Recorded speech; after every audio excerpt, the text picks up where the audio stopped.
What is up, everybody? Can't believe we're in winter sports season already. Welcome back to our very first winter edition of the NLL Weekly Podcast. We, of course, stream live every Wednesday at 7 o'clock, and you can catch us most Wednesdays. We'll take a couple weeks off for the holidays, but we'll be back in the new year as well. So we're going to have one this week. We're going to try and do one next week, and then we'll be off for Christmas and New Year's, but then we'll be back that week.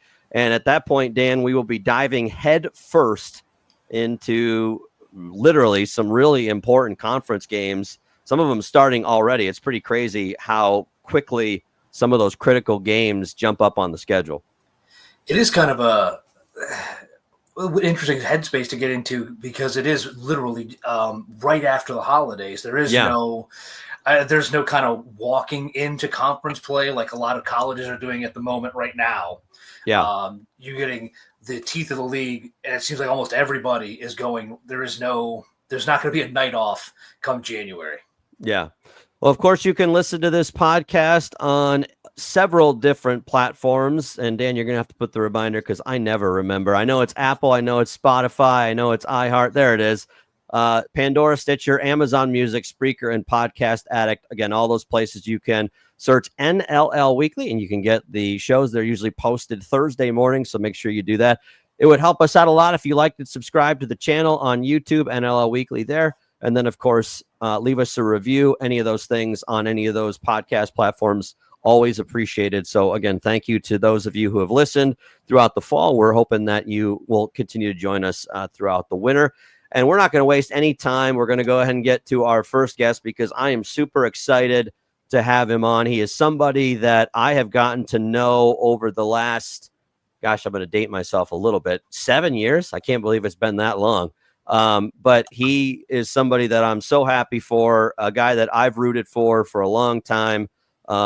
Probably one of the best basketball minds, I think, in the area. I mean, this guy, what he did when I was at Owens Community College, what he did with 6 players was masterful, just masterful. The guy got a lot out of kids that you would never expected to get stuff out of. So I'm happy he's back in the game, and he is the head coach of the Southview Cougars. We're going to welcome Dennis Springs to the show. And Dennis, I'm so happy to talk to you. You know how I feel about you. We have a little bit of a bromance that goes back and forth, but I can't believe it's been 7 years that we've known each other. It seems like it wasn't all that long ago that we met for the first time. Yeah, man, I was thinking about that when you called me a couple of days ago to ask me to do this podcast. I was like, man, me and Chris, man, we've been knowing each other approaching 10 years, man. So we've kept in contact ever since I left Owens. Always been super supportive, man. You don't know how much I appreciate you. And also, man, how happy I am for you that you're doing the podcast and the BCSC and stuff. Well, I appreciate you, man. Again, we talked so many times, and for the longest time, and we'll kind of rewind to last year. I'm going to jump all over the place, but let's go back to last year before you got this job. You and I talked for a long time because after you left Owens, you were on Kyle Linehan's staff at Springfield. And Kyle, we know you're listening, so hi, Kyle. But in that situation, you had for a long time hemmed and hawed about, do I want to get back in as a head coach? Don't I want to get back in? And I think the other part of it was you were looking at it from the standpoint of what's the best situation that I can find myself in. What was it about Southview that made it the right situation for you? I had been underneath Coach Linehan, who is a fantastic coach, man. Probably one of the best that I've been under. Outstanding basketball mind, and the way that he approached practice and the things that I learned from him made me feel comfortable with getting back into coaching, because while I was at Owens, I already had a little bit of knowledge from playing and a little bit of coaching, but the things that I've learned from Coach Linehan gave me a little bit more of a confidence boost to feel like I can jump into the high school ranks and start coaching. Was it anything in particular about Southview, though, that you saw and you were like, this is the place? Or was it kind of one of those that you were ready just to get back in and it wasn't necessarily as big of a deal where, but just that you wanted to get back in? It was a good, perfect spot for me to jump back into coaching, man. I jumped into a great situation. Obviously last year we had a really good team. Looking at the roster, going into, searching for a coaching job. We had Micah Bays, who was probably one of the best players in the area, definitely top 3 players that I've ever coached. So it wasn't a hard decision to make. And then we got a lot of young guys that's pretty good. Jerron Witcher at the time was only a sophomore, and he's going to be a really good player. So I thought that this was a place where we could sustain some success for quite some time when I decided to take this job. Now, you are a Glass City basketball icon in a way, Dennis, and I know you probably will scoff at that a little bit, but there are a lot of people who, when you mention your name, either played against you, played with you, and were in awe of the tenacity and the grit that you showed. And what a lot of people don't realize is I'm 5'6" on a good day. You're slightly taller than me. And that just tells you how much of you really kind of were able to you didn't take the lack of size as a lack of advantage. Basically, you kind of worked it into your game, and you were able to learn how to play despite the fact that you're not the tallest guy in the world. But everybody says that. But you didn't just stop once you played at Scott. It was Ferris State. It was playing professionally overseas for a while. Talk about what it took for you, because I'm sure there were days when you're in the gym and you're seeing other guys shoot up past you in height, and you're thinking, man, how am I going to play against guys like that? What was the mindset, and how did you kind of work around the limitations that you have size wise? What I lacked in size, I made up for with kind of some speed and athleticism. I was pretty quick, and then at the same time, I was fairly athletic. I can get off my feet a little bit. But as far as the toughness part, man, I think it was the way that I grew up, and not saying that I came from the hardest of lives or anything like that. But when you went to a school like Scott High School and you grew up in the neighborhoods the area that I grew in, you had no choice but to kind of be a little rough around the edges. So I think that played a part in helping me build that, that toughness and that tough mental mindset, especially going up against bigger guys. My dad always told me that size didn't matter. Whatever was in front of you, I could take it down. So that's the approach that I took when I was playing basketball too. Now, was Earl your coach at Scott, or was it Ben, or was it both at that point? So Ben was the coach there my freshman year, and after my freshman year, he retired, and that's when Earl took over. And then I played for Earl the last couple of years that I was there. Did you learn anything from Earl? Because Earl Morris, for those who don't know, again, another legend in the Glass City coaching wise, coached at Scott, coached at Rogers. Maybe not the sharpest dresser, Dennis. I think we'd agree with that. But but again, a guy who is just a phenomenal coach. What did you learn from Earl playing for him, and some of the different things he instilled in you guys? So the main thing that I took from Earl is Earl was a player's coach. Earl could get us to run through a wall for him. There was no team in the area that was going to play harder than we played. And part of that was because we wanted to play for our coach. He would do anything for us. So when I started coaching, I wanted to be that type of coach. I wanted my players to feel the way that I felt about Coach Earl when I played for him. It was like we were playing for the name on the front of our jerseys, not for the back. We wanted to make sure that, Coach Earl looked good at the same time. So because he would do anything for us. When I'm talking about hungry, he bringing food. We need rides. He taking us anywhere that we need to go. And his wife was super supportive too. So I wanted to make sure that the players that I coached felt the same way about me as I felt about Earl, because I felt like I would do anything that Earl asked me to do. You look at, and this is not to denigrate what City League basketball has become, but it's funny because I know you and I used to have these conversations. You're a little bit younger than I am, but we would talk about, especially when we were sitting in the gym at Owens before a game, and you're working on whatever you were doing for your day job, and I'm setting stuff up. We would always talk about what City League basketball used to be when the privates were in it. St. Francis, St. John's, Central were all in the same league, and playing in that City League Final Four and playing in those district games at Savage and seeing the arena almost full for a high school game. There would be days, and I'm sure you would agree with this, where those games would outdraw whatever the UT men were drawing at that time. I mean, it was full. Do you ever feel like you go back to those days and you wish the kids today could see what that used to be like? Because those neighborhoods in the city league, they were all bought in come hoops time. I mean, the Collingwood area was all bought in on Scott. I mean, it was Scott and Rogers and Bowser would go at each other. Libby back in the day. I mean, all of those neighborhoods were behind those kids. And unfortunately, there's something about the way things are now where it feels there's not the neighborhood presence. Like you guys, as you said, played for that name on the front of the jersey. And that's not to denigrate anybody. You're good. We had the same thing happen with Dirk Connor earlier in the year, so you're good. But I mean, it's a situation where like it's just not the same. Where the kids, not to pick on the kids, but it's not quite as, I guess, prideful as it used to be. Where City League basketball, top to bottom, was a marathon, and it was just night in, night out, drag out fights between everybody. Yeah, man. Back in the day, I mean, it seems like I can say back in the day now because 2001 was a long time ago. I know. So back in the day, man, everybody went to the school where they live. So whatever neighborhood you lived in, that's what school you went in. I think City League basketball kind of started going downhill when they took away junior high athletics. Yeah. So those kids that wanted to play basketball, because it was a thing for Robinson to go and play Old West End. And those rivalries carried over into high school. And when they took that away, now guys are scrambling, trying to find basketball, trying to play. And Catholic schools still offered that middle school basketball when City League didn't. So those kids that didn't go to this Catholic schools, they didn't play any basketball until they got to high school.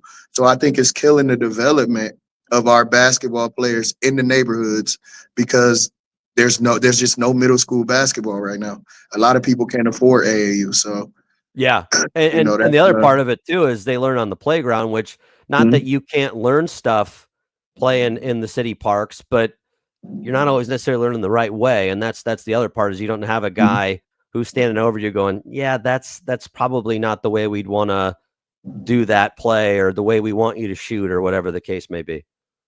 Man, I tell you what, the parks made me, man. I was at the park every single day. It's just different now, man. When I watch my kids, it's 80 degrees outside, sunny, beautiful outside, and they laying on the couch on their phones or on their tablets or whatever the case may be. I was up and down the street riding my bike from by Scott all the way out to Hill Avenue looking for a run, looking for a park, looking for somewhere to play basketball. And it's just not like that anymore. There's so much other stuff to do as far as social media that takes up the time of the kids nowadays than where we used to all meet at the parks. We didn't have that social media or anything else to take up our time. We played Nintendo when we got home at night. You know what I mean? So. And I look at just the fact that you just don't have, and again, I hate to keep harping on this, but it's one of those, like, I don't think we can stress enough to the younger generations what it was like to walk into Savage and hear that place rocking when now, shoot, I was at the regional championship last year when Whitmer played, I don't even remember who they played out of Cleveland. And I mean, maybe a third full, maybe. I mean, that would have been, 10 years ago, 20 years ago, that would have been packed to the rafters in there. Just it's lost a little bit of the fire that we used to kind of have locally with it. Yeah, it seemed like the adults of like my dad and his peers were way more prideful than the pride is going down every year that passes. The pride for the community kind of goes down, because even when I was playing, there were 80-year-olds who went to Scott in the 60s in the stands. And when you talk about that Savage Hall, our Scott and Libby game, I believe still is probably, outside of LeBron coming to Savage Hall, is probably the most attended game in UT history, if I'm not mistaken, because I think they said it was 10,000 people there, and it's hard for our players to even understand that, because at that time, that new part that they have at Savage, that was all seats. it was all seats. and that part was filled to the top. No seats, standing room only. Even standing around the the track part. Yeah. Standing room only. So they don't understand that. And unfortunately, I don't have any video. There is a YouTube video somewhere out there that shows one of the Scott and Libby games, but we're gonna have to work. We're gonna have to get our audience on trying to find old Dennis Springs highlight tapes. I think from back in the day. What was your favorite gym beyond obviously Scott, because now it's Benny Williams Fieldhouse, but that's a terrific barn. But some of the City League barns back in the day were phenomenal gyms. I still personally have an affinity for weight. Where did you like playing at? And you can, it doesn't have to be the City League gyms, but where did you like playing when you were in high school? So it ain't no house like the doghouse. We already know that. Scott is the best place that you could possibly play if you're talking about the early 2000s and before. But outside of that, man, most of our big games were played, like that was the difference in City League. Like our big games were played at UT or the Seagate Center. So honestly, I never got a chance to play the big games like at St. John's or St. Francis. We always played at the Seagate Center. And my favorite place outside of UT, obviously that was a great atmosphere. I loved the Seagate Center because they had that old All-Star game floor. Yeah, from 94. That was pretty sweet playing on that floor. So we actually played my whole senior year. We played at our home games, either at Wake High School or at the Seagate Center, because our home floor flooded my senior year. So people don't even know. We won the City League championship in 2001, and we only practiced 30 minutes a day at the Wayman Palmer YMCA. Wow. So we never even practiced. It took us 45 minutes to get to practice. By the time we got there, we only had 30 minutes on the floor. And then we still went out and had a really successful season. But the Seagate Center is my favorite floor to play on because of that all-star floor. I was just always afraid that you'd scrape the ceiling there just because of how low it was. And there's not a lot of clearance on a half-court shot from the ceiling to the floor there. But that was always a hang-up there. You end up at Ferris State, and I don't think we've ever really talked about this. Why Ferris State? What was it about that program? And I know it's a program that you take a lot of pride in now, because I know you follow the program still, that you're still very well connected up there.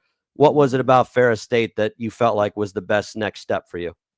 So there was a assistant coach there. He was at Hillsdale College at the time, and he recruited me to come to Hillsdale, and I went up there for a visit, and I did not like it there at all. So I ended up going to Bowling Green. That very next season, he got the head coaching job at Ferris State, and he called me as soon as he got the job, and said he knows why I didn't want to go to Hillsdale, and invited me up for a visit. And he drove to Toledo to pick me up, and then drove me 4 hours to Ferris up for the visit. And when I got there, man, it just felt like home. Yeah. Like he was bringing in a whole new class of new people. So we were all learning together. And then on top of that, the campus was something that I didn't expect. I had never heard of Ferris State, but once I got on campus, it was like the size of Bowling Green. And there was like 15,000 students there, and and dorm rooms and everything. And it felt like a big college. So that's what made me make my decision to go to Ferris, man. It just felt like home. Coach treated me great.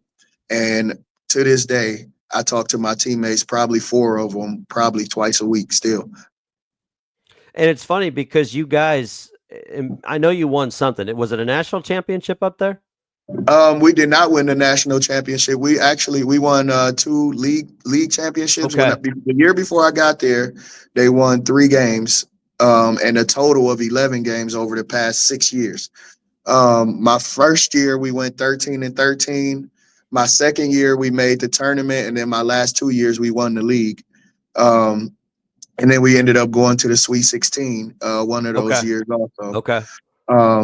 So, yeah, I set a lot of records up there. I think I'm 10th in scoring. My assist record will never be touched up there. I think I have 700 and something assists, and the next guy has 500.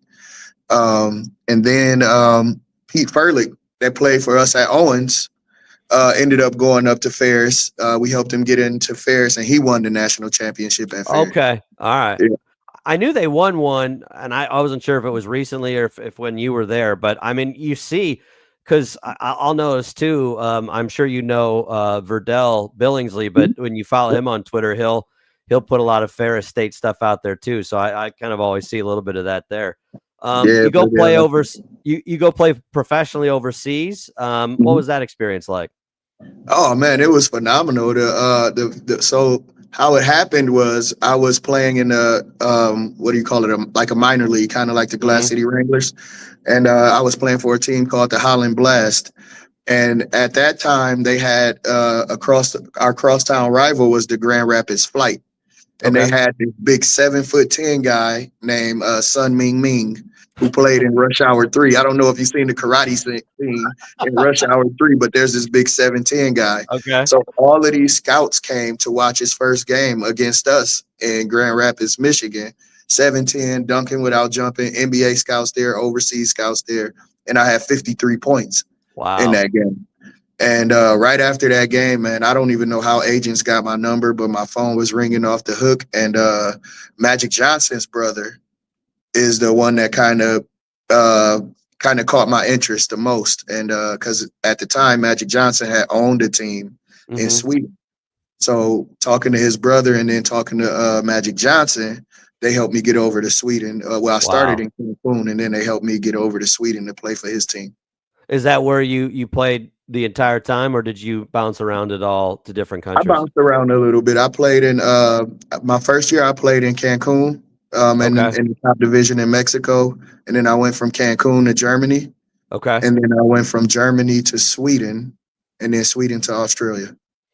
Walk people what that's like, because I don't think anybody understands. And I will say, having visited Germany, I know that there's a pretty heavy population that does speak at least some English. But when you're in a foreign land like that, you already talked about it. You're from the Scott neighborhood. You're from the Collingwood area, and Mhm. you're in a world that you probably, and I'm sure Ferris State maybe helped you prepare for this for a little bit, but you're in a world that you don't recognize. What is that like to be overseas like that, playing professional basketball? You're obviously thrilled about that, but you're probably feeling a little bit like, man, I don't, I'm a fish out of water a little bit here. I was just about to say, man, you feel like you're in a fishbowl and everybody's just staring in that Yeah. fishbowl, Yeah. trying to figure out what you're doing here.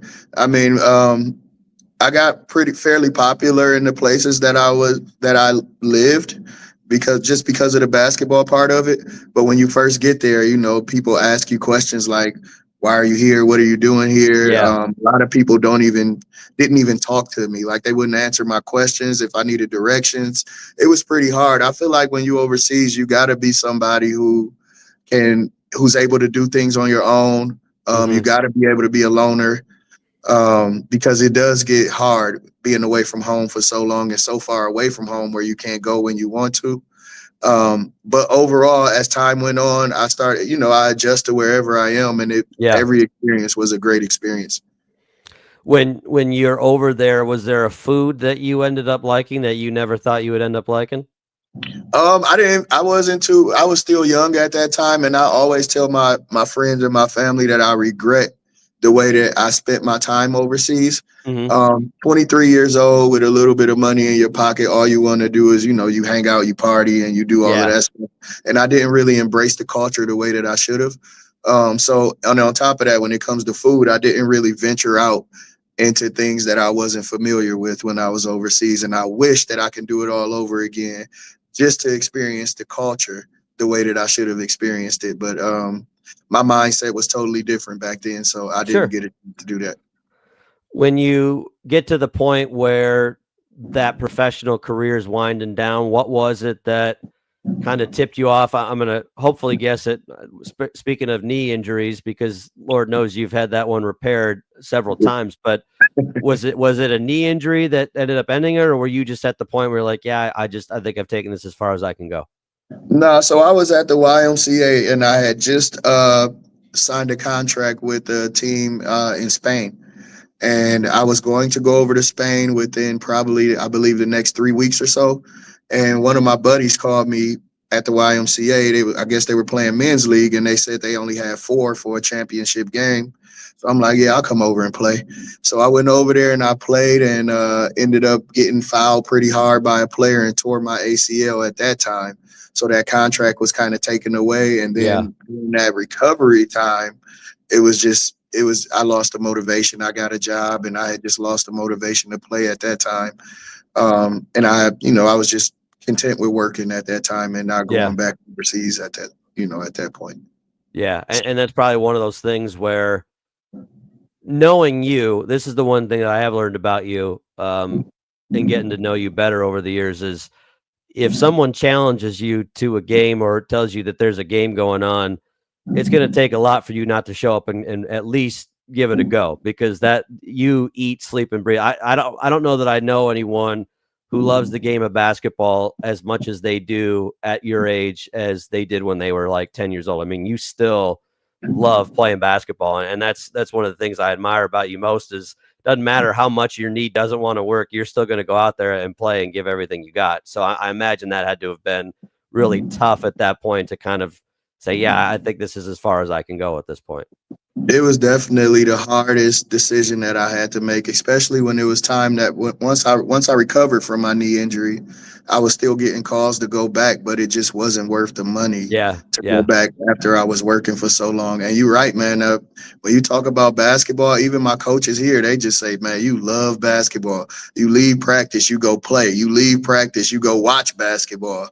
I do. I love basketball. My wife is always like, are you insane? Whenever I tell her I'm about to go play basketball, because when I come home, I know I'm not going to be able to walk the next day. Yeah. But if there's one thing in this world, I mean, a couple of things in this world that I would die for, and I would be okay if I died playing basketball. That's how much I love this game. So.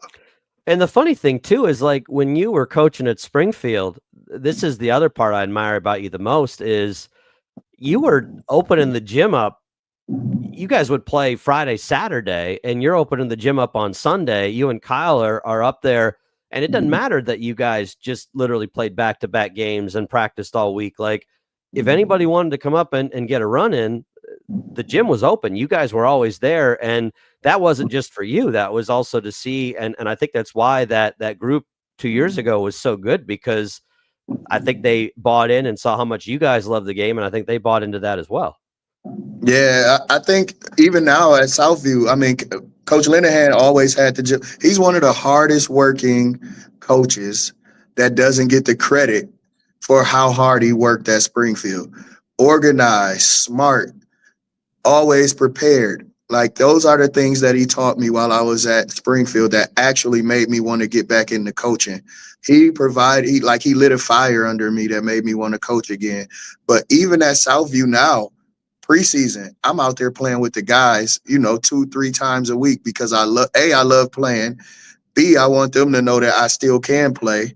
Yeah. And and C, they see how much I love the game, and then it motivates them to work just as hard as me. If I'm 42 years old and I'm still working at my game as hard as I am, or working in the weight room, then that's that motivation to push them to be great also. So I always got that story I can tell them about being great back in the day, and then show them that this is the type of work that it takes to get there. So I think that the guys here are definitely picking up on some of the work habits that I had. Well, let's talk about this year's team as we get close to end of time with you, but there's a lot of talent. You already mentioned Jaron Witcher, who had a terrific start for you guys here this season. But this team was picked to win a Cardinal division again this year, and that's the expectation that you set last year. You guys won the division last year. Talk about this team, what you like about this team. What do you guys need to improve on so far? So one thing that I loved about this team is that at the end of the season last year, I felt like we weren't content. You know what I mean? Winning the Cardinal division and going a little further than they have gone in the last few years. They still attack the weight room and the workouts in the summer the way that a team that wasn't content would do it. We got some good players coming back, and I'm really excited about the way that we approach practice every day. So the way that we approach practice every day, get out. Hold on, man. My players are trying to come in here right now. Get out. So, I'm sorry, man. The way that we approach practice every day, man, they're still hungry. And that's what I love about this group is that this is one of the hardest working groups that I've been around. Obviously, we had a nice little security blanket last year with Micah when things got tough. We just get Micah and say, go win us the game. This year, we got a bunch of guys that are going to make winning plays, dive on the floor, and we're going to win games the dirty kind of way this year. And that's what I love most about this team. And you look at the tests that you've had, because it's not like it's just a simple out of the gate. I mean, it kind of used to be when you and I were in school that the conference part of the schedule wasn't interwoven as much into the early part of the schedule as it is now. So you guys had, and granted, they're not division games, but you guys had Northview, you got Perrysburg tomorrow. Those are not easy tests, but you find really quickly how good your team is. And probably to some degree, you're happy with that. To some other degree, you're probably thinking, man, I wish we had another week to work on some things. But you get a really good indication of how good you are pretty quickly in this league. Yeah, man. Even prior to the season, me and coach always say we can start 3-0 or we can start 0-3. Yeah. And us playing those really good teams right off rip, it's really hard, especially with the way things are set up now. Our players are getting into the mindset that they're the big schools and we're not supposed to win those games. Yeah. And I'm trying to take that mindset away from them. And it's hard to break that right now because they call it the big school and the small school division. So right now, before every game, I tell them that we're the big school just to get them in the mindset that we're not coming here just to show up. You know what I mean? We're coming here to win basketball games. And then because we're going through the ringer in the beginning, which will help us down the road. But like you said, I wish we had a couple of tune-up games before we had to play Perrysburg, Anthony Wayne, and Northview, who are phenomenal. They got phenomenal coaches, and then they got historically great programs.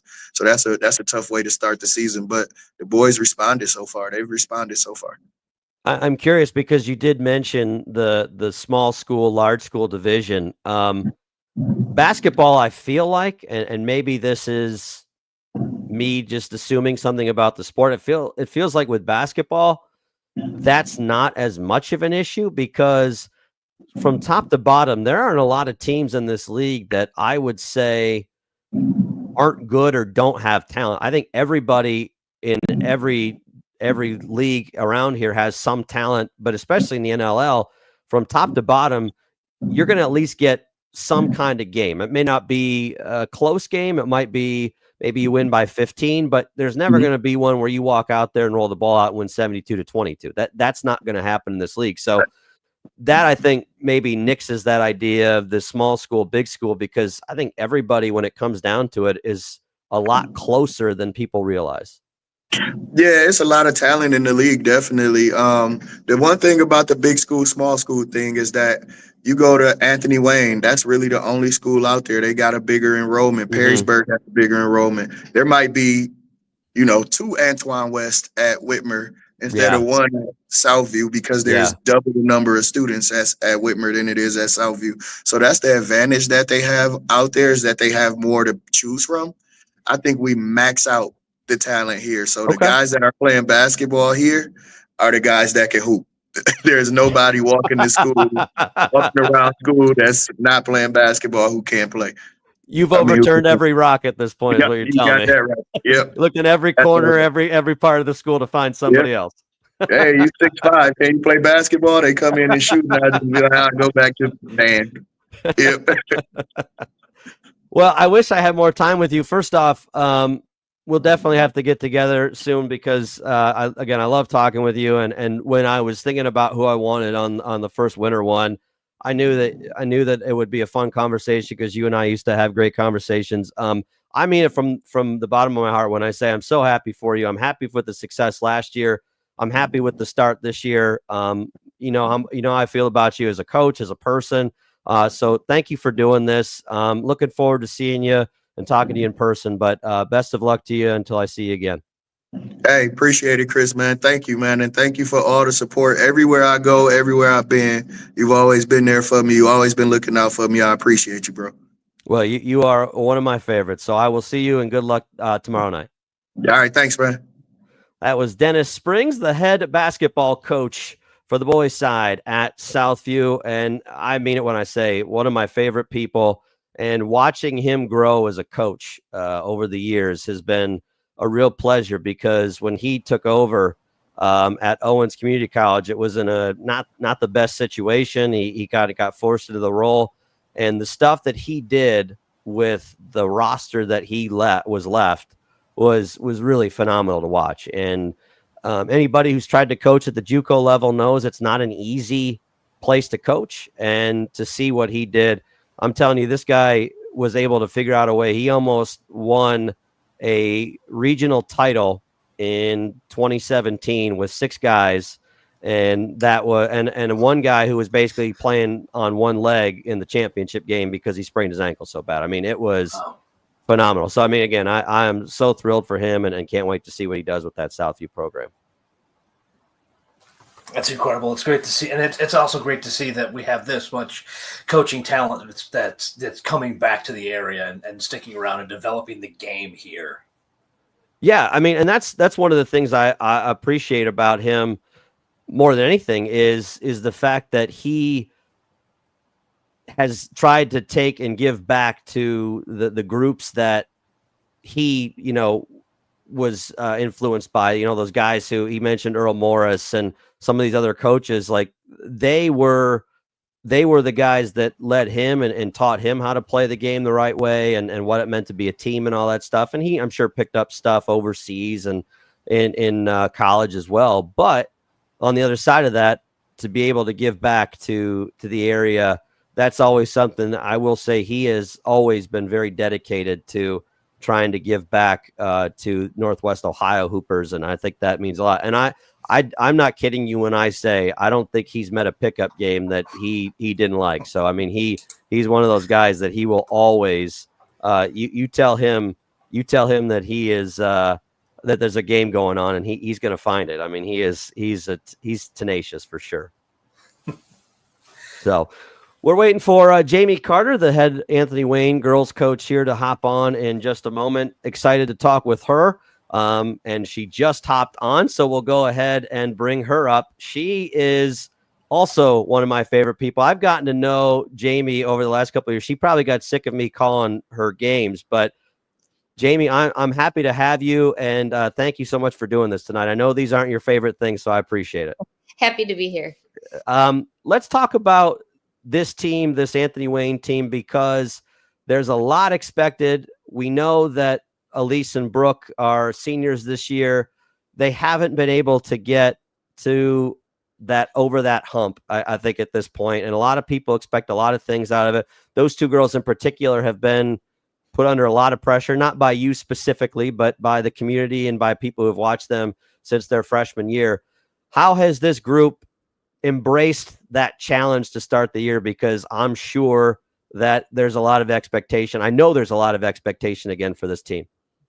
We keep it close to the cuff as far as expectations and the pressure and all that stuff. And that's we have actually done that for 4 years now, where it's something we know what the goal is. We know where we want to be.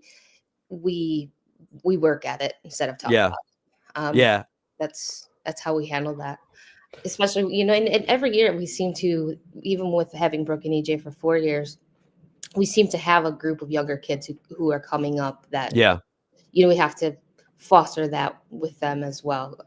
Talented group. They're very talented from, top to bottom, sophomores to our seniors. So, but we work hard every day. We just come into practice. We put it on the floor. We talk about, what we need to do and stay focused on what we're good at. When I look at this team, one of the anomalies, and I joked with you about it last night, but I don't know what is in the water supply out in White House. I don't know if there was just a run on twins, but there is it 4 sets of twins in the program?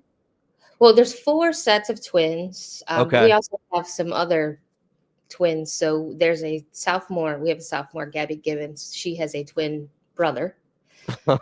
We also have another Does he set. play basketball? He does play basketball. Plays for Coach Arthur. We have another set of twins in the 8th grade. Oh, wow. Yes, and then we have a twin that plays in the 7th grade as well. So it's across the board, up and down. But how weird is it though that you at the same time have 4 sets of twins that contribute at the varsity level? I mean, and have them all be pretty good at basketball. I'm sure you could probably nitpick the games and compare and contrast, and I'm sure people do that, but all of those sets between Brooke and Elise and Leah and Mallory and on down, all of them are good, and they each give you something on the floor that maybe the other one doesn't give you. And it's pretty crazy to think that you've had, now again, you're into your 4th set where literally 8 people on your like 12, 13 player roster are related to each other in some way. It's just crazy to think that they're all good at basketball too. They truly are. And we really try as hard as we can to remind them that they're individuals. Yeah. The dynamic it's fun. It's different, but we talked about it today at practice, for pre-practice, like, hey, this dynamic is something that, most teams never get to experience. Right. Like, embrace it and embrace what we have, including a lot of sisters and family members. So we joke that we have a really small parent pool because so yeah, it's kind of like the same people with the same last names kind of end up on the roster year over year. But that's one of the things I do feel like Anthony Wayne still has a little tinge of that, even though the school and the district have grown over the last couple of years. You still kind of have some of those ingrained families who have been there for a long time that are still a part. What is your basketball background? Because that's one of the things that we haven't talked about. How did you get into the game? Did you play in high school? Where did you play? Give me your background of how you fell in love with basketball. Well, we don't talk about it because I'm rather old. So okay. I'm just kidding. Fair enough. I've been part of the staff at Anthony Wayne for on and off for about 20 years. Okay. I've been everywhere from when my kids were little.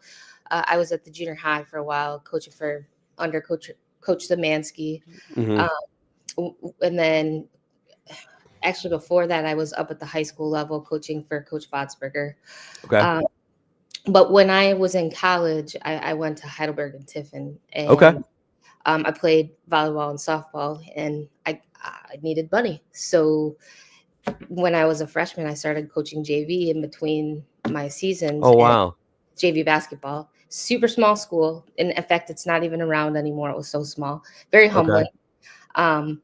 But that's how I actually got my coaching start. And then, basketball was just, it's one of the, I love it because you're always learning. And it's such an intense game. And I think the intensity attracts those of us who are very competitive.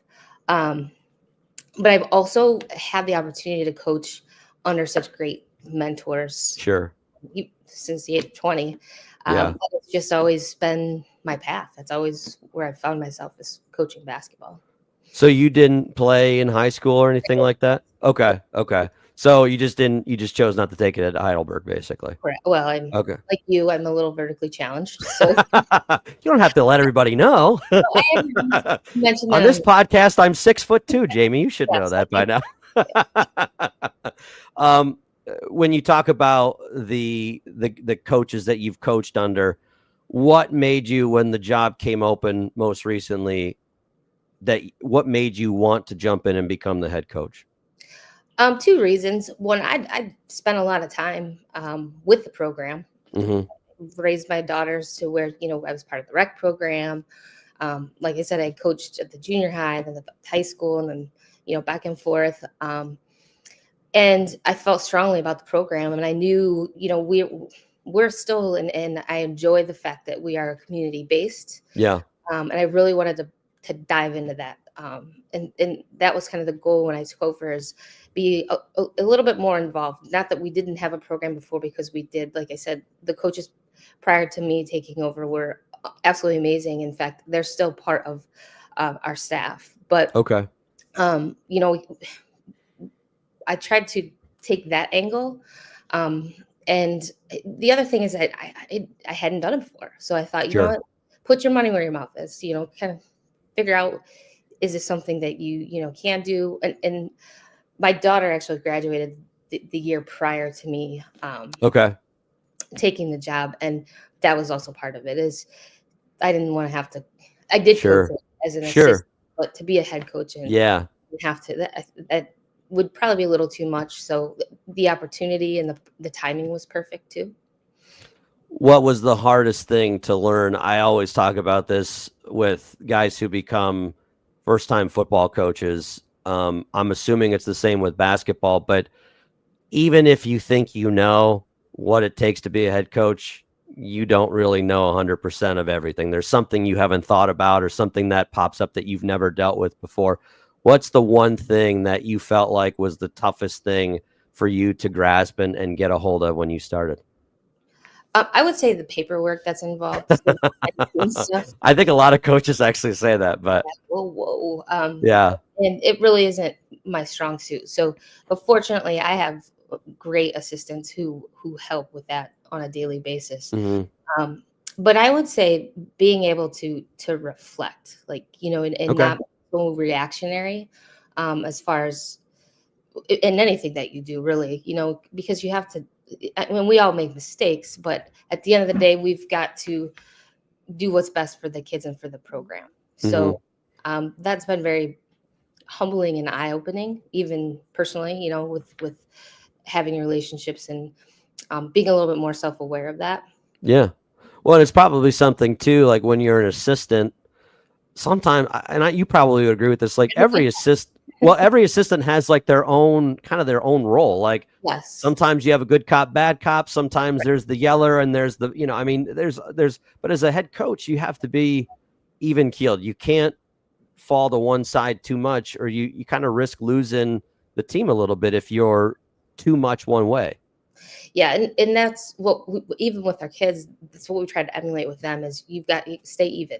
Don't get hmm too high, don't get too low, stay the course, you know, and so we as a coaching staff, for the most part, try to do that with them. And sometimes it's not easy, but Sure. you know, that's also part of that handling pressure and handling it well type sort of thing. When I look at assistants on your staff too, you have one that a lot of people are going to recognize the name. Jay Gast, who played University of Toledo, is a Hall of Famer there. Terrific basketball player during his days there. He is your lead assistant, and I think there is not a head coach and a lead assistant that work any better in concert than you and Jay do, because again, I think you guys balance each other out a lot, and you're, as you said, more of kind of the cool, calm person. Jay's a little bit more fiery and a little bit more passionate. And I think you guys really balance each other out well. What does Jay bring to you, to this program, and what has he done for you as a head coach? You know, he's a great mentor, and little did I know that how good he would be. hmm You know, so he joined the staff. But just having him around and being able to bounce ideas off of, and you know, everything we do together, from practice plans to you name it, and Yeah. just having him there as a support system. I mean, I couldn't ask for a better assistant. I look around Northwest Ohio with girls basketball, and we already mentioned Brooke and Elise, who are playing at Villanova. I before I go to the next question, I do want to ask how relaxed or how much more relieved or looser do they seem now that that part of the journey is over? The fact that they're committed somewhere, they've signed that letter of intent, they don't have to worry about taking offers or calls or letters. How much more relaxed are they now that that piece of the journey is done? It's been a huge relief for them, and we were hmm happy to get that. And I wouldn't say out of the way, but you know, for Yeah. them to make that decision so that they can find that relief, and also know they made in my opinion, the best decision. hmm course, we were supporting whatever avenue they wanted to take because it's important for them to go to where they want to be. And obviously, Villanova is awesome. Mm-hmm. But, they still have goals that they want to accomplish this year. So as much as they're, ready and signed and that's all taken care of, they've still got some things ahead of them that they're looking forward to accomplishing. Well, I imagine it's distracting, period, because there are, again, games, guys waiting for you, coaches waiting for you, or texting, or, hey, we want you to come up to this, see you do this, or, hey, can you come out for a visit at this time? And that in the course of a 20-ish plus game season, when you factor in playoffs too, that becomes grinding because your number one concern is not at that time where I'm going to go play in college, but at the same time, unfortunately, that's kind of how the dance goes at this point, is you kind of have to be open to all those things. Correct. Yeah. And now we can just focus on the season. So where I was going to go was the talent in Northwest Ohio on the girls' side has been really good. I would say the last 5 years, there have been a lot of Division I players that have, or at the very least, like FCS or 1AA schools. And you look at just from the NLL in the last, prior 2 seasons, you've got Brooke and Elise, who we talked about, are going to Villanova. Destiny Robinson is playing at Toledo and playing minutes. Kendall Carruthers sets like every freshman record at St. Francis and then transfers and now is doing the same at Toledo. And you've got different girls in different leagues like Brooklyn Vaughn and Kendall Braden, who have done terrific things. How difficult, in my opinion, I think Northwest Ohio is probably, as far as girls basketball is concerned, maybe the toughest area at this point. But how difficult is it just overall, not just even in the NL, but overall, to try and get out of the Northwest Ohio district or region to play in the state tournament and possibly get to a state Final Four, because there's so many good players that play in Toledo now? Yeah, well, for us in years past, we've had to go through Start or Finley's. Yeah, I forgot all about Sinai. Jeez. Yeah, Finley's another team that is a great coach. Their coaches are phenomenal, and they would give us a battle in years past as well. It'll be interesting to see with the new divisions how that all shakes out, as far as who we play and what the Northwest District actually it looks like as far as where we're playing as well. Yeah. Do you like the new layout? I mean, I've asked a lot of people because I know I've heard some don't, some do. It's interesting, especially when we were talking during soccer season, because that was really the first taste that we got of it here locally of what this might look like once we get to the postseason in basketball. Do you like it? Do you not? I mean, I personally selfishly love watching kind of the Blue Bloods in Northwest Ohio play each other to get out of the area, but obviously, in the spirit of equity, I guess, I don't know. That's what the state has chosen to do. So I guess your thoughts on how you feel about the new divisions and the way it's split up. I really don't have a feeling at this. That's fair. And part of it is because Coach Williams and I talked quite a bit during her season and the prior season, like, hey, we should, our districts in regional should look kind of the same. Soccer should look like basketball.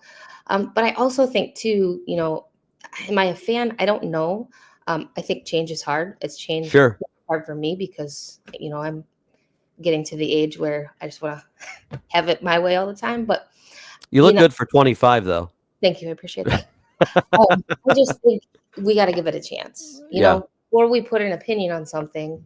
I'd like to give it a chance and see how it shakes out. But I also will tell you, we don't waste time complaining about it. Sure. What we do is we put ourselves in our kids, not ourselves, but our kids in any type of situation that we can to offset whatever we think is going to happen for the tournament. So, taking them on the road. And I mean, one time we're going on a bus and going to get right off the bus and play. And then we down in Columbus where we stayed overnight, and we call it the sit and wait game because that's very similar to Sure. what maybe you Yeah.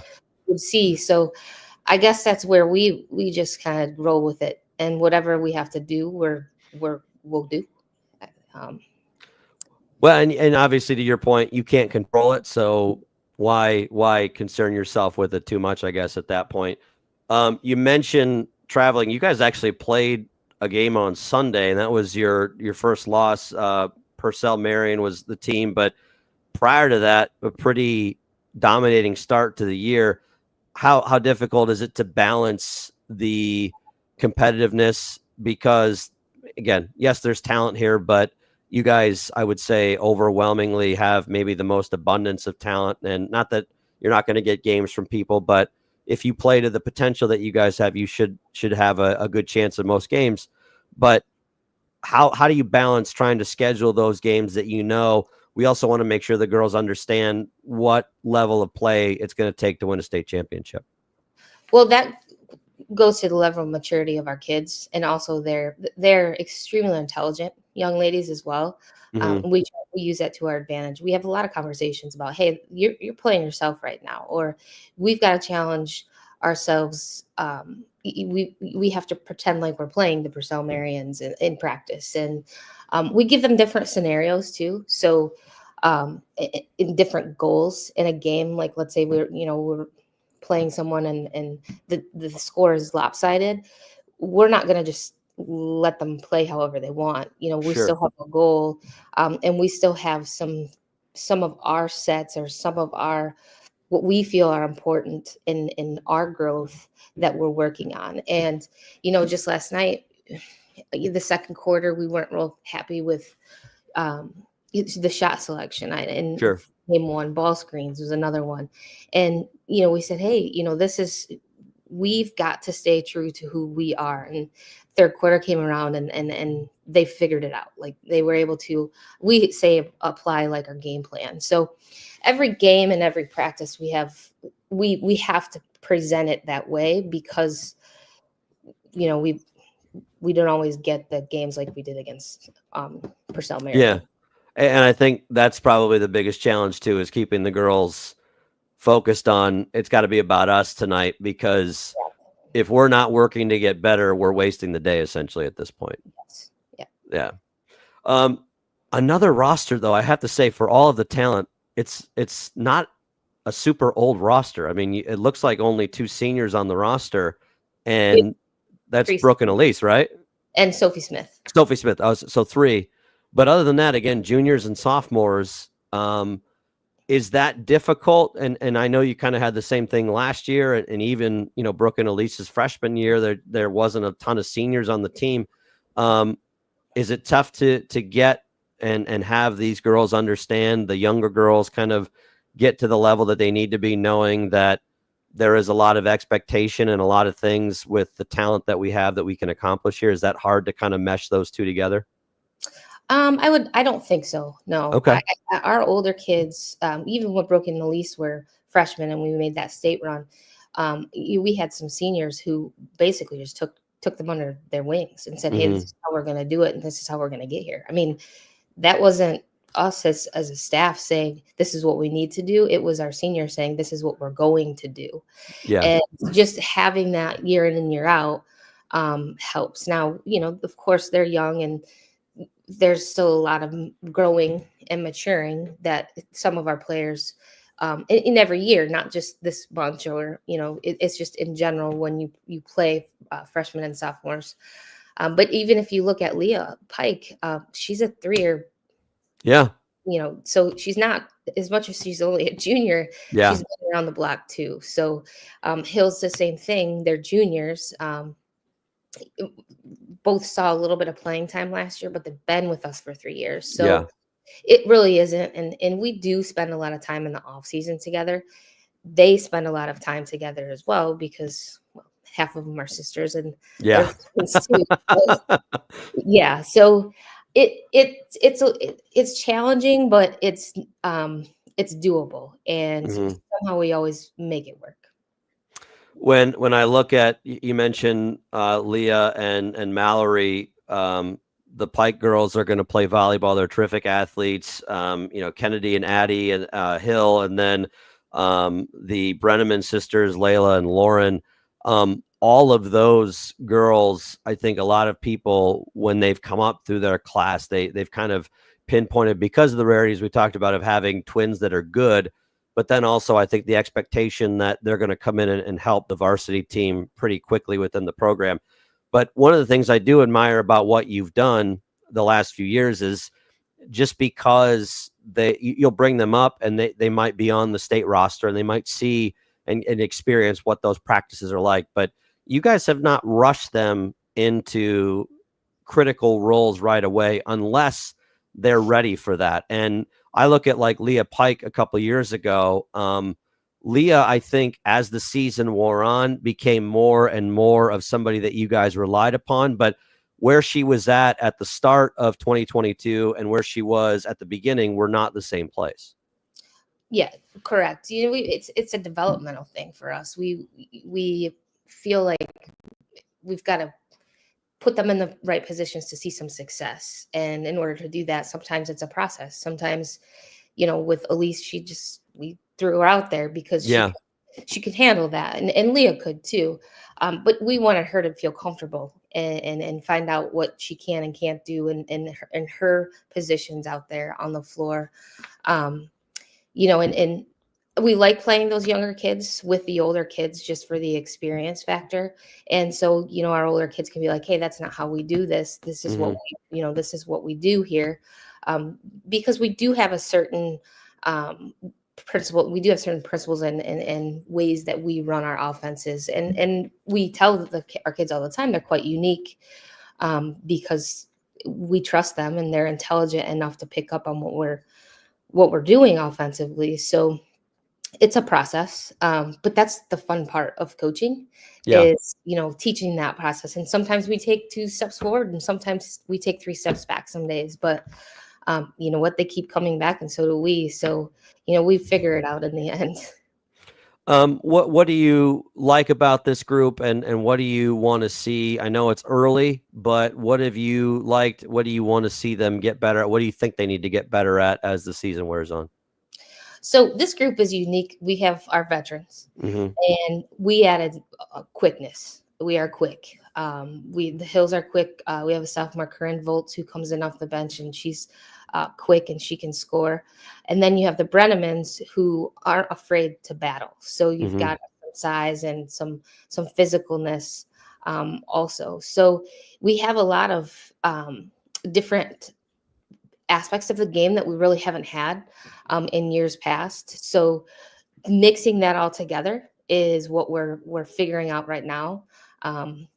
The quickness alone, sometimes we don't always look like the most pristine passing team because we're so quick, and that's something that's new to us because passing has always been a strong suit, and it will be a strong suit by the end of the year, but it's just going to take some time and some practice and some repetition. We need to figure out a way to come together on the court. And what's really nice is we've been able to play 8 and 9 kids most games. Sure. So they're getting that experience now to where, if in those tight situations, we're hoping that we can have anybody in there and we can get the job done. But that's where we're at. Before I let you go, I always enjoy talking to you because you have always been very gracious towards me and very kind to me. And one of the reasons that I also think you like talking to me is I was on the call for 2 of maybe the most exciting buzzer beaters you guys have had in the last 3 years. One of which I will say made it onto SportsCenter, and I had just as much to do with it as Elise did that night. Let's be honest, but Elise hit the half court buzzer beater to beat Napoleon. That was the first time Napoleon had lost in several years. And then Leah beat Springfield, a really good Springfield team. We mentioned Kendall Carruthers. That was her senior year. But I've also been there during some of the tougher times. And I was there last year when you guys lost in the regional semis. And I remember how devastated you guys were because that was a group that had a lot of confidence on where you'd end up. And each time I've talked to you, whether it be after that game last year or after those buzzer beater wins, you've always been willing to talk, and you've always been really middle of the road. How do you keep your composure during those situations? Because it would be really easy for you guys to act like you just won a state championship when you beat Napoleon that year. And the same thing, it'd be really easy to act like the world's ending after you get knocked out of the tournament earlier than you like to. So how do you stay middle of the road? What do you do to make sure that you don't get too high or too low?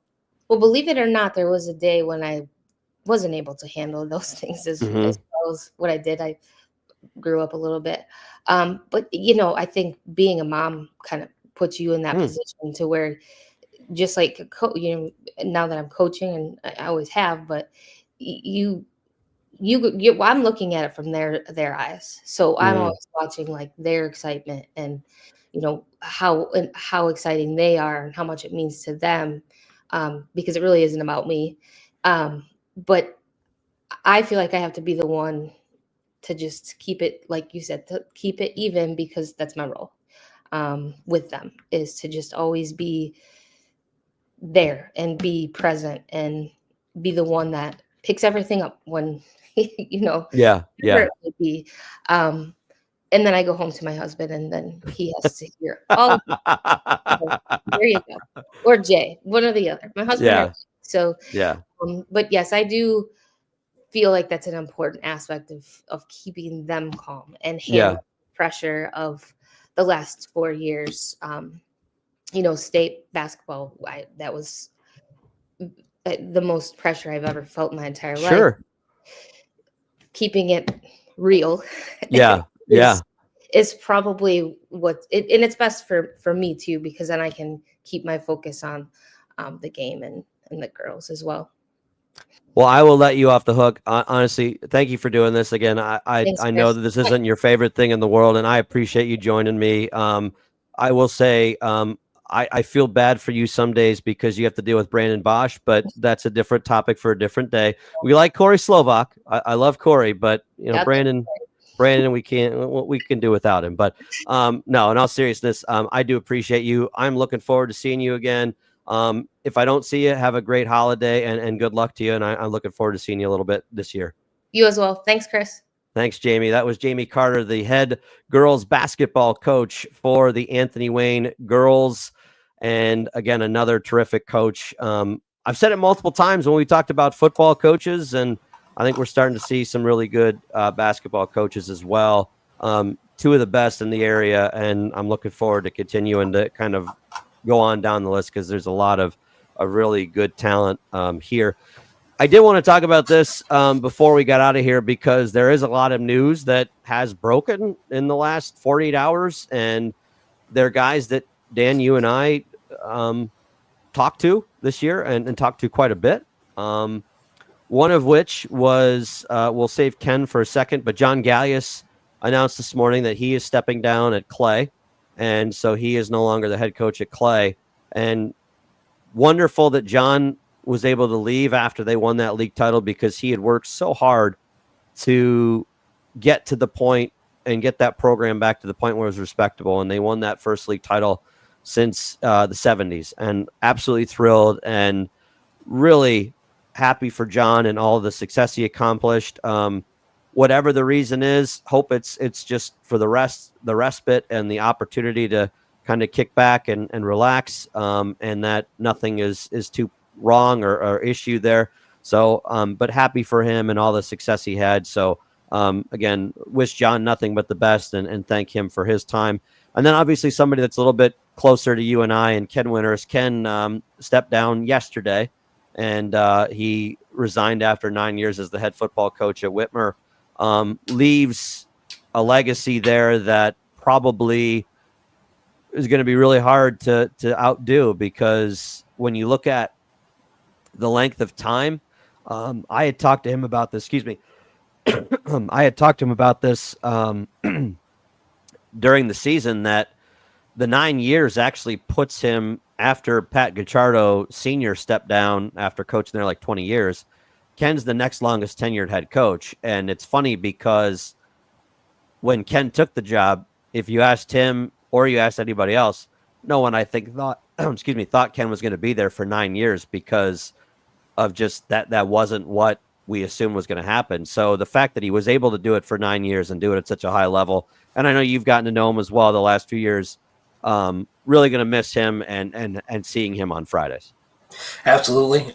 You knew Coach was always going to be great to talk to, no matter what the situation of that game was going to be. He always was like you said, it's not the most fun thing for a coach to do, to come off a field right after a tough loss or right after a really emotional moment, but he was always willing. In fact, he probably got caught a couple times on a hot mic and saying something he shouldn't when he remembered, oh, that's right, I still have to run down. There's also something that I will remember that says a lot about him and how he approached his role as a head coach. And it was a couple weeks left in the season. I want to say he either became, I want to say that had the second winningest coach at Whitmer outright. Yeah, he got to like 70 wins, and 70 or 72. And I opened with that, and he just kind of blinked at me, and we went right back and talked about the game that night. And it was just the way that he approaches it, that was the last thing on his mind, that he was climbing up to with the most amount of wins, and that number probably wouldn't have mattered to him, whatever. There was everything he was focused on was both the results on the field and the results in his players, and how he the players and the young men that he turned out of that program, if that's is the best way to put it. And I think the way that he some of the things he said right after that loss to St. Ed's, talking about that group of seniors, and just standing on the field, listening to him talk to the team after that game. You could tell there was a lot of emotion there, not just because he was thinking that might have been his last game, but just a lot of emotion there into what he had wrapped up with his team personally. And I've told this story a couple of times, but when Ken took the job, I wasn't sure, because we had done Whitmer football 14 and 15, and then Coach Bell stepped down after the 15th season. And when we found out that Ken was getting the job, I didn't think Ken liked me. I thought Ken actually hated me and never really talked to me. I hadn't really ever talked to him before. And not that he said or did anything that made me feel like he didn't like me, but just there wasn't a lot of warmth there. But Ken was always a very tough assistant. He was always a tough as nails guy. And one of the things that was so rewarding to watch over the last 9 years is watch Ken grow in that role from his first year to where he was at last year. And some of the stuff that Ken did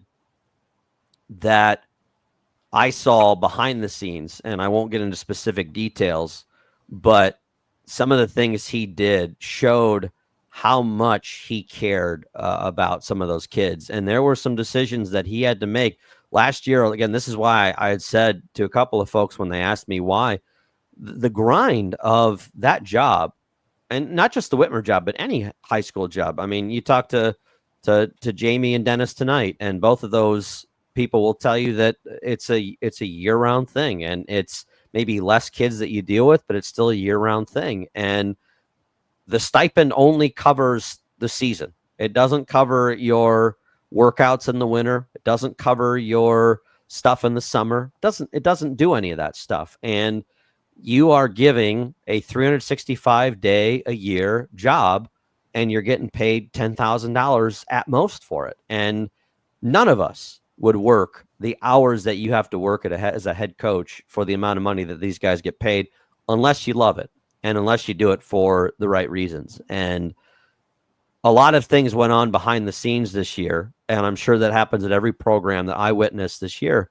And the way Ken handled them was as exquisite as I've seen any coach handles something, and the different stuff that he has to deal with, because not one problem ever is the same, and not one issue ever fits the same mold and has the same solution. And those are things that, as I get older and I'm around high school sports a lot more, I used to think that I might be somebody who would be good at being a coach. And there are people who probably still disagree with me when I say this, but I don't think I would be, because I don't think I would be able to handle all of the curveballs that get thrown at you when you're in a role like this. And so, again, to see him grow from that first year to where he's at now was just really phenomenal and rewarding and inspiring to see.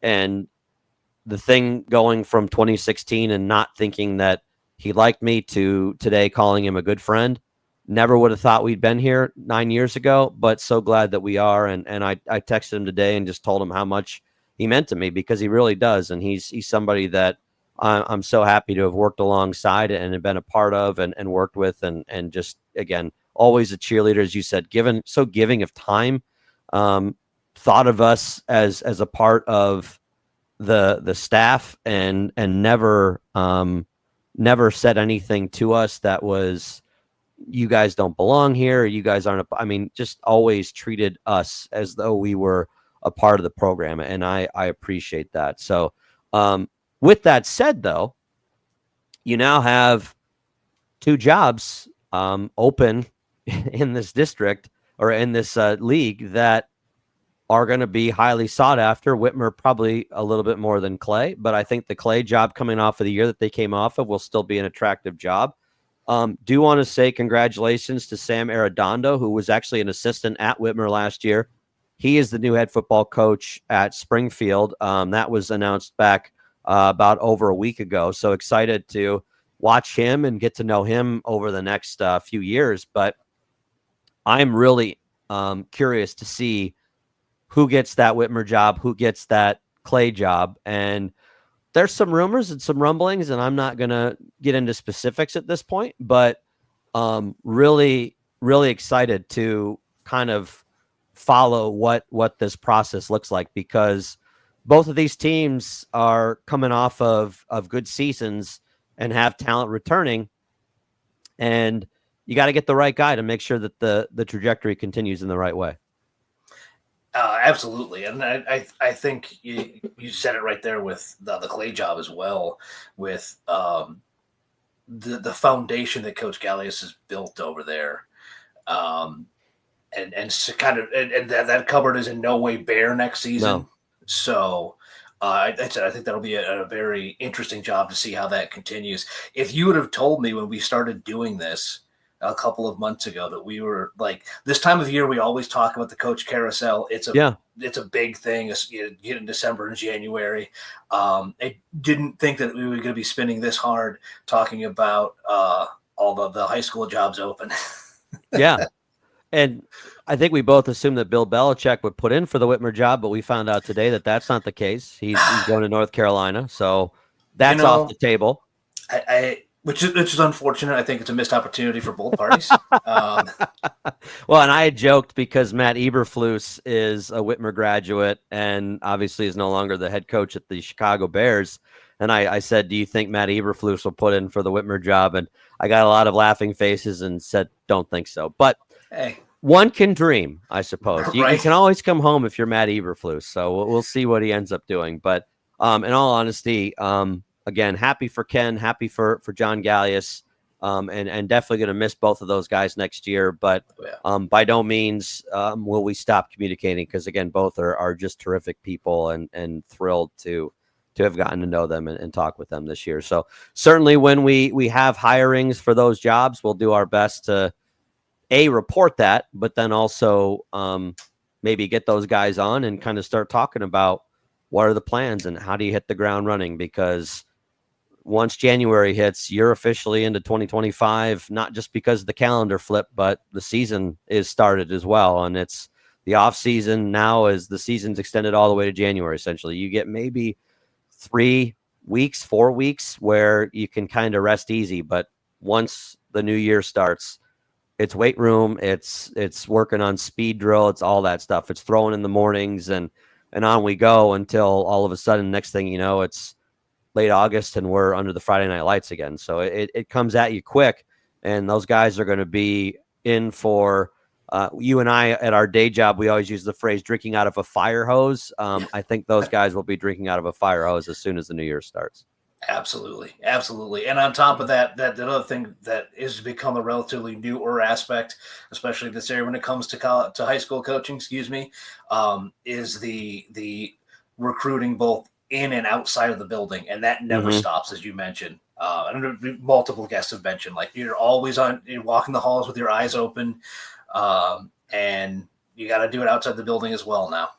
Well, shoot, Dennis told us that tonight. He scoured every corner of Southview High School to find another 6'5" players. So again, it's true. You have to do everything you can to keep guys in the program and keep guys interested. So really, really excited to see who gets those jobs, and wish Sean Flemings, the Whitmer AD, and Joe Kiss, who is the head coach, or excuse me, the athletic director over at Clay, wish them nothing but the best in those searches, and certainly, hopefully for them. And congrats to Joe Horn, who's the new head football coach at St. John's. That was announced today. He was Andy Brungard's offensive coordinator the last few years. And I know Andy, that's not the second coordinator Andy's lost to a coaching job, I think. Because he had Craig Rutherford, although Craig went to Otsego and had been a head coach before. And now he's losing his OC to St. John's. But again, congratulations to Joe. But again, wish those guys, Sean and Joe, nothing but the best in their searches. So that'll do it for this episode. We're going to tape one, I think, next week. We're going to be on one more time. And if you want to check it out, make sure next Wednesday, 7:00, I'll let you know if we're not going to do one, but please do stay tuned. If you didn't catch this live, you can listen to it on Spotify, iHeart, Apple Podcasts, Pandora, Stitcher, Amazon Music, Spreaker, and Podcast Addict. All of those places you can get it. Dan will have the show posted no later, I would imagine, than tomorrow morning. Might even get lucky and have it up tonight. So definitely check it out there. As I said, please leave us a review, subscribe there. Also, if you're watching us on YouTube or you check out the YouTube show, please subscribe to the channel, like the channel. Those things always help us out. We're trying to keep growing the channel and growing the reach of this conference and all of the great athletes and coaches that are a part of the Northern Lakes League here in Northwest Ohio. So thanks to Dennis Springs, thanks to Jami Carter, both who are terrific people, terrific coaches. Really appreciate them doing our first episode for the winter season. As I said, we'll likely do next week, take a couple weeks off for the holidays, and then hit the ground running in January, much like we were talking about with those new football coaches. So excited to see what 2025 brings. So thank you to you for listening, and thanks to those coaches for joining. You've been listening to NLL Weekly. We'll see you next week. Bye-bye, everybody.